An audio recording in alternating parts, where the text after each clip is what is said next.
بسم اللہ الرحمن الرحیم والصلاة والسلام علی رسول اللہ وعلی آلہ وصحبہ اجمعین۔ معزز ناظرین و سامعین کرام، السلام علیکم ورحمۃ اللہ وبرکاتہ۔ آج کے اس پروگرام میں ہم مشہد مقدس میں حضرت امام علی رضا میں ذریعہ مبارک پر پھول سجانے کی تقریب، فراشان، نقارہ بجانے کی تقریب اور کفش داران کے حوالے سے مختصراً گفتگو کریں گے۔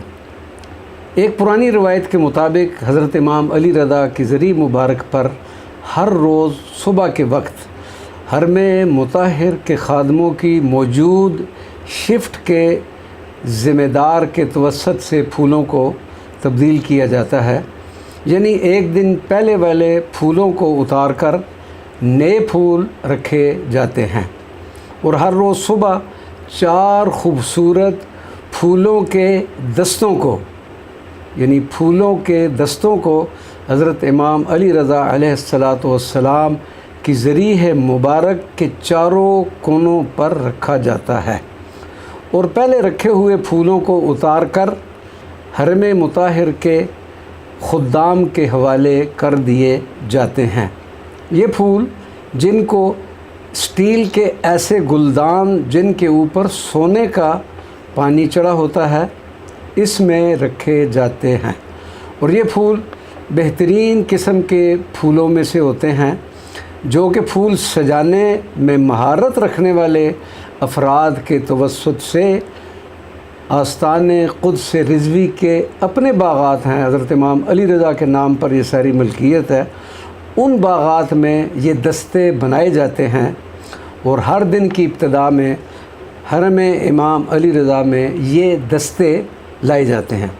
ذریعہ مبارک سے اتارے گئے پھولوں کو حرم امام رضا کے خادم ان کے پیکٹس بناتے ہیں، اور ان کو ہر روز صبح کے وقت آستان قدس رضوی کے حصہ دارالقرآن میں، جو کہ صحن جمہوریہ اسلامی میں واقع ہے، خاص مراسم انجام دینے کے بعد تبرک کے طور پر ان پیکٹس کو زائرین میں تقسیم کیا جاتا ہے۔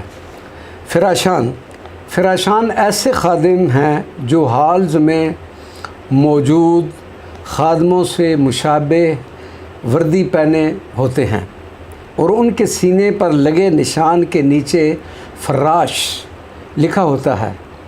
خادموں کا یہ گروپ ہالز میں گرد و غبار کی صفائی، طہارت و پاکیزگی، اور دارالولایہ اور دارالاجابہ ہال میں زائرین کی رہنمائی ان کی ذمہ داریوں میں سے ہوتی ہے۔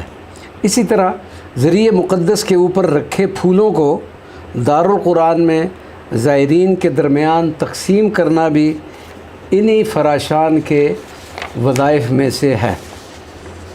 نقارہ یعنی نوبت، نقارہ بجانے کی تقریب محرم، سفر اور تمام ایام سوگ کے علاوہ ہر روز 2 مرتبہ آستان قدس رضوی میں نقارہ بجانے والے اپنے اپنے نمبر کے مطابق نقارہ بجاتے ہیں۔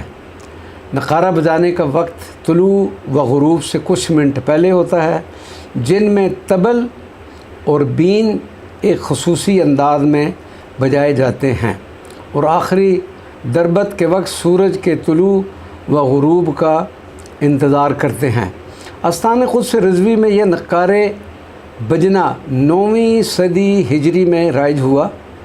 860 ہجری میں ملکہ گورشاد کا پوتا مرزا ابو القاسم بابر جب شہر ہرات سے مشہد مقدس میں آیا، تو اس نے حکم دیا کہ حرم مطہر میں نقارہ بجایا جائے۔ اس دن کے بعد سے لے کر آج تک مختلف مواقعوں پر نقارہ بجانے کی رسم ادا کی جاتی ہے۔ کفش داران حرم حضرت امام علی رضا کے زائرین کے لیے ان کے جوتوں کو اہتمام و احتیاط سے رکھنے کے لیے ایک مکمل سسٹم موجود ہے۔ اس کے لیے 30 سے زائد مقامات پر 1800 سے زائد خادم 8 شفتوں میں دن رات مصروف نظر آتے ہیں، اور ہر مقام کا ایک نمبر اور اس پر جوتا رکھنے کا نمبر بھی ہوتا ہے، اور جو ٹوکن دیا جاتا ہے اس پر یہ دونوں نمبر درج ہوتے ہیں۔ یہ خدام حضرات جنہوں نے سبز رنگ کا لباس پہن کر مخصوص جگہوں پر کھڑے ہوتے ہیں، زائرین سے جوتے لینے کے علاوہ انہیں شاپر بھی تقسیم کرتے ہیں۔ جوتوں والی جگہ کی صفائی، نظم و ضبط اور ان کی حفاظت کا وظیفہ بھی انہی کی ذمہ داری ہوتی ہے، اور جوتوں کو رکھنے کے لیے مختلف مقامات پر الگ سے شاپرز بھی موجود ہوتے ہیں۔ ناظرین، آپ میں سے جب کبھی کسی کا مشہد مقدس جانا ہو تو ان مذکورہ بالا تمام تقریبات کو ضرور دیکھیں۔ والسلام علیکم ورحمۃ اللہ وبرکاتہ۔